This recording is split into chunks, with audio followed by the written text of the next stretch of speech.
ሰላም ሰላም፣ ውድና የተከበራችሁ የቻናሌ ቤተሰቦች እንደምን ናችሁ? እኔ ደህና ነኝ፣ እግዚአብሔር ይመስገን። እንኳን አደረሳችሁ ለፋሲካ በዓል። እንዴት ነበረ? ከኔ ጋር የእውነት በጣም አሪፍ ነበር። እናንተስ ጋር እንዴት አሳለፋችሁ?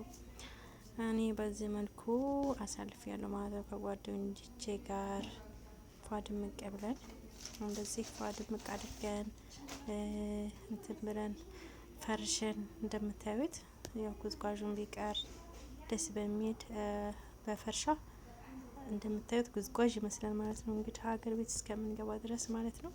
እና ደግሞ በዚሁ አጋጣሚ ፈርሻ ከፈለጋችሁ ማሰራት ትችላላችሁ። በውስጥ ትጽፉልኛላችሁ ኮሜንት ላይ ማለት ነው። እና የእውነት በጣም ደስ የሚል ነበር። ደስ ብሎን አሳልፈናል። የእውነት ዳቦ አለ፣ ሙዝ አለ፣ ቡና አለ፣ ሁሉ ነገር እንደምታዩት ሻማም እያበራ ነው። ያው የሚካኤል ዕለት ነበረ ፋሲካ እና ሻማም እያበራን ደስ በሚል ቆይታ አሳልፈናል። ቡና እየተቀዳ ነው፣ ጓደኛዬ ቡና እየቀዳች ነው። ደስ የሚል ህይወት ነበር። እግዚአብሔር ሁልጊዜ ያስደስተን እላችኋለሁ። መልካም በዓል ይሁንላችሁ።